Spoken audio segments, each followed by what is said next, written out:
What's up, everybody? The time is 6:37 p.m. Welcome to day one.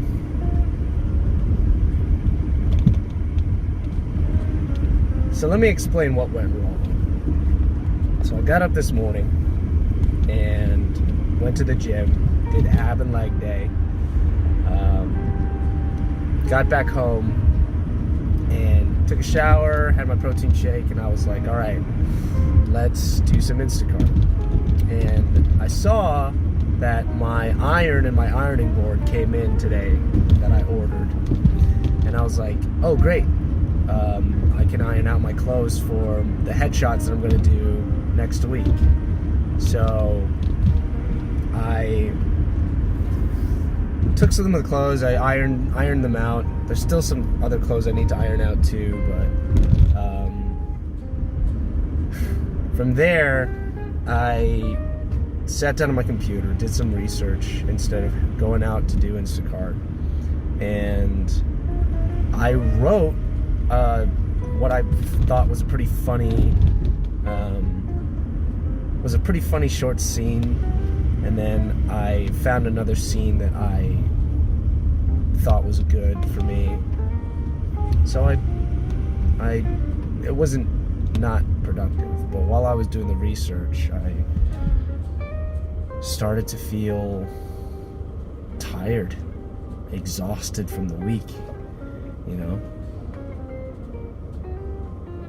And that led to me wanting to relax, me wanting to take it easy, and it led to relapse. And it made me feel very soft.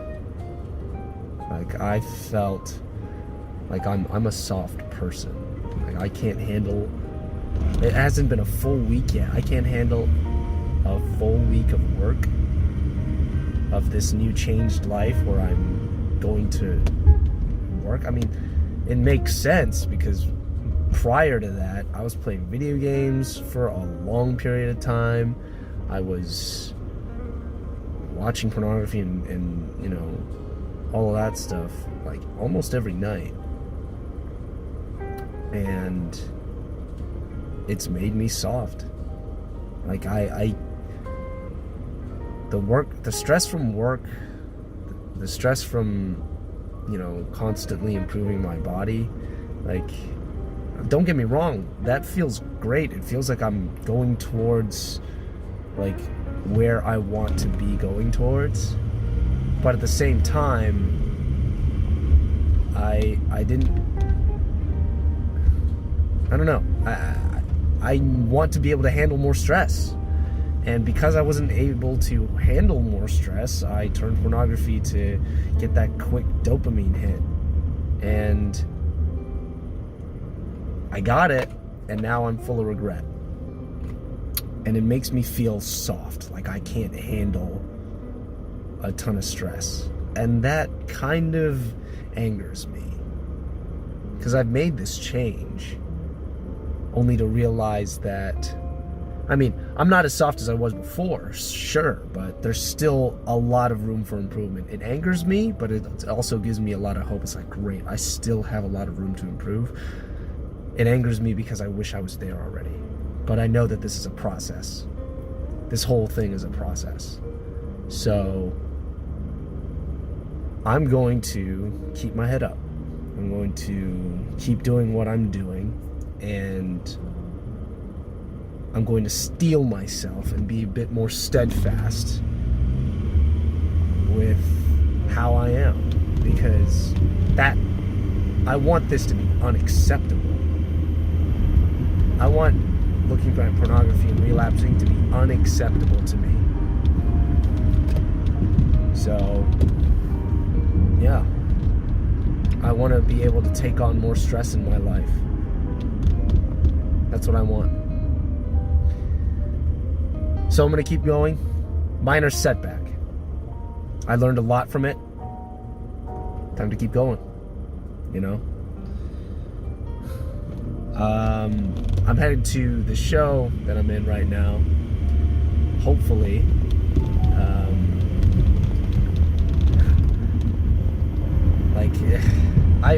I regret the relapse a lot more because it tired me out, and now I'm going into a very energetic show in a very tired state. So this is going to be rough, but I was planning on doing a bit of a rest day tomorrow. Now I'm not so sure because I don't feel like I've earned it. So tomorrow I'm probably going to do some work, and yeah, we'll see how it goes from there. I've got a show as well tomorrow, so I'll update you guys in a little bit when I get back home from that. Catch y'all later. So, just got back home and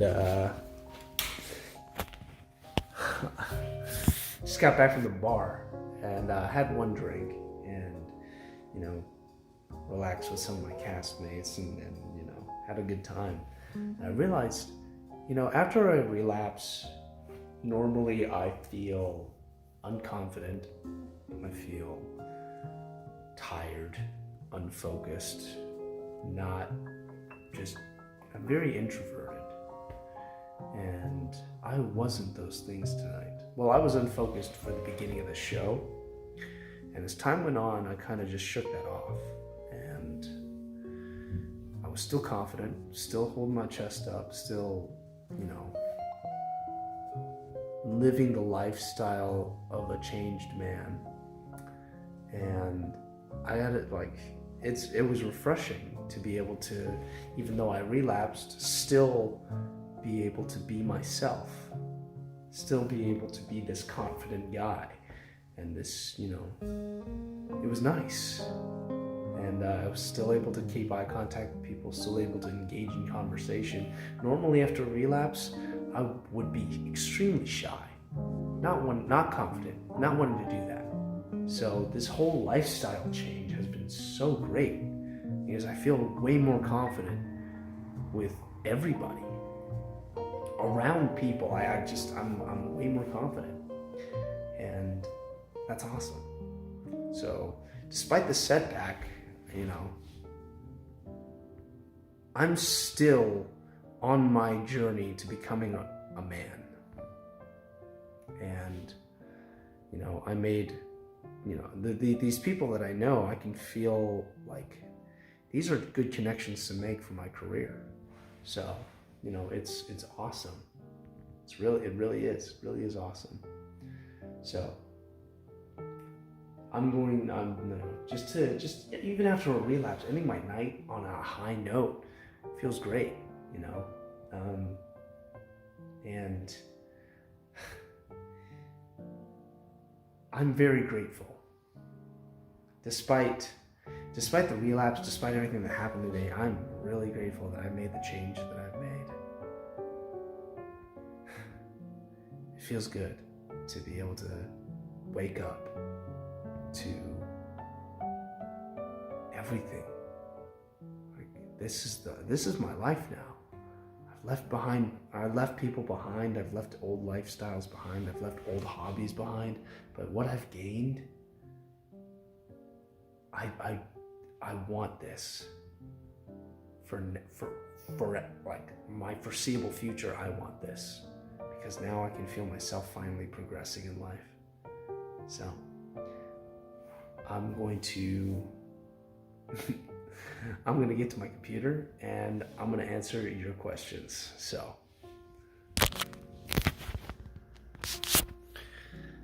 all right, JD. Typically watching background relaxing, but hey, nice. That's nice. Run length as long as it gives insight and view in life. All right, cool. Keep it in mind. Question: as an actor, do you personally separate the art from the artist? It's a healthier state of mind. So something that, like when you're acting, a lot of people, when I guess, when people do acting, especially when they're young, and they have this idea of acting. It's I used to have this idea as well because I was a young actor, but they wanted to pretend like they were someone else, so they used it as a form of therapy to not really therapy, but to kind of just run away from their own reality and step into a different one. But I've learned that to be a really good actor, you have to embody, like, not only the character, but to put yourself in that character. So everybody has a different way of acting. For example, like, John Travolta turned down Forrest Gump, but his Forrest Gump would have been completely different from Tom Hanks's Forrest Gump. And they all brought their own twist to it because, you know, in a way, when you get cast as something, like when you get cast as a character, you bring a part of yourself into that character. So the people that just want to pretend like they're someone else aren't the people that are going to be successful actors, because if you're pretending, you aren't, like, if you're pretending, then it's very difficult to act as that character convincingly. Some people can do it, but most of the time, if you're a certain way, if you're a certain type, and the character also aligns with that, you're gonna get a way better performance because that actor knows exactly what the character's going through. They know their emotions at which point of the story that is happening. So you bring a bit of yourself into the art. So it is difficult to, if you want to be good at acting, you have to be honest with yourself and what you bring to that character. Like, for example, Jack Sparrow. Johnny Depp did Jack Sparrow in his own way. Even though the Disney execs were like this is not what we wanted, Jack Sparrow, like Johnny Depp was like, this is what you're getting, because this is what I'm bringing to the character. This is what you're getting, and it was a huge hit because he brought a part of himself into Jack Sparrow. Like, it wasn't him pretending to be Jack Sparrow. He was embodying Jack Sparrow from how he saw that character and how he related to that character. So you bring a bit of yourself into the artist. So, you know, of course it's healthy to separate especially if you're playing like a lunatic. It's healthy to separate yourself from a very taxing role, because some roles can be very taxing, especially on your body and your psyche. Like, for example, if you study serial killers or psychopaths or sociopaths, you know, you bring that into your performance. It's healthy to separate that, because if you adopt, like Ben Platt for Dear Evan Hansen, for example, he had to play a character that had almost crippling social anxiety, and he had to go to therapy to like he was doing a lot of like this, like a lot of socially awkward people do, or people with social anxiety. They're very touchy. When they're nervous, they touch themselves, they touch their pants, they fidget with their hands. He had to unlearn that because of how long he's done it. So, you know, it's healthy to separate yourself, but for the sake of your art, you know, for the sake of the art, you do what you got to do. You know, it depends. Personally, I try to bring myself and how I see the character into the art as much as possible, because it just makes it a more authentic and raw performance. So that's my little insight in acting. Looking good on the progress pic. Thanks, man. Thank you, Gray. Like flexing performance mode. Yeah. I was nervous to post that for real, but I'm glad I did. Sometimes your videos are playing another tab while I work. Just watch them too. Hey, cool. Describe your idea of a dream girl. That's hard because I'm not really looking for anything right now. Nothing too serious. But my dream girl is somebody that's accepted the same reality as I have. That's willing to adapt to my reality. And what I mean by that is a girl that's Christian, that understands that I am an actor, that I will be taken, like if I get booked for a TV show or a movie, that I will be taken away from her for a lengthy period of time, and understands that. And somebody that I can come home to and just relax with. Like while I'm having a hard day at work and I'm, if I'm shooting a movie or I'm shooting a short film, and after a long day's work of acting and constant reshoots, or theater, like I get home from performing a very, very exhausting like dance number, huge musical like that, somebody that can basically give me peace in a very chaotic life, because acting can be a very chaotic life and nothing's certain. Like my finances are not certain. Like once one job is done, it's done. I have to find another job. So my life is a constant job search, and constantly trying to make a good first impression, constantly showing people that I have the skills to play their characters. But yeah, it's that's my dream girl, is somebody that basically subscribes to my reality, essentially. And that could, I don't think that's too, it's, of course it's picky, because girls want a successful man, like, they want somebody that's able to take care of them. And I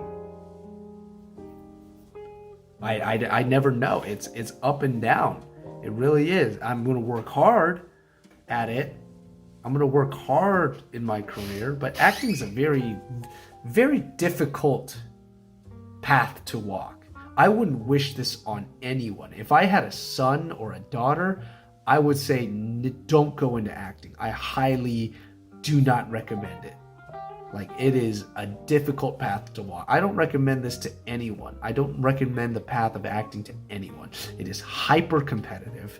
You are competing against thousands of people for one role. One role. You're competing against thousands of people. It is a very, very hyper competitive world, and you have to advertise yourself the best of your ability. That's what I'm doing with my headshots, my reel, like a complete overhaul of everything that I can, that I'm showing off, because right now my reel is pitiful. My headshots, I only have one look.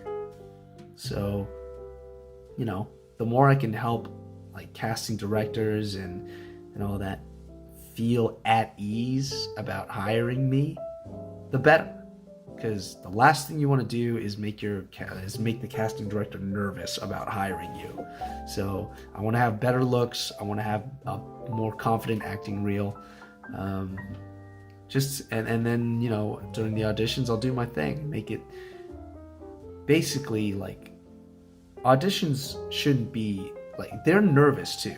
Auditions, the people on the other side of the table during auditions, they're nervous. They have a problem.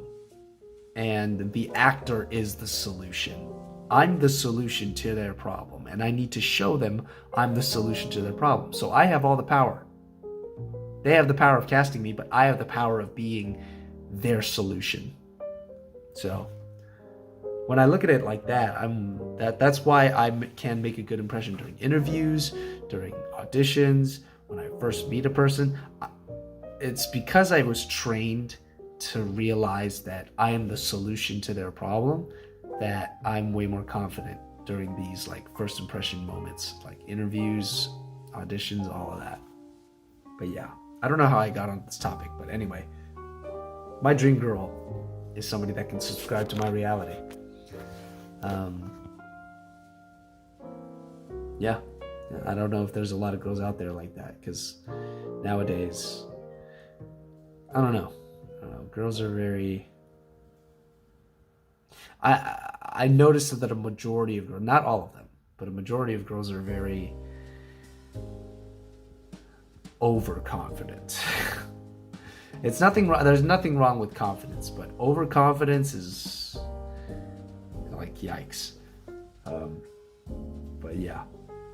Anyway, that's all for the questions today. Thank you very much for those questions. Gray, good to see you commenting, man. JD, thanks for all. You've been there pretty much day one. So thank you, man. But I need to get some rest. My question for you guys is, how do you feel when you relapse? Like, what's your thought process as soon as you relapse, or like a few minutes or hours after you relapse? Like, what are the things that you notice? The big changes. What are the big changes that you notice after a relapse? I'm very curious to get your answer. But yeah, that's my question for today. But for the most part, NoFap, everybody, stay strong. If you're watching this, stay strong. Keep at it. And I might have relapsed today, but I learned a lot. Learn from your mistakes. That is essential to growing. If you don't grow, you're gonna make the same mistakes. Recognize your mistakes, acknowledge them, and don't make those mistakes again. But I'm gonna get some rest. I gotta go to church tomorrow. But thank you all for watching. Stay strong, stay focused. I'm rooting for you. I know you guys are rooting for me. See you guys later.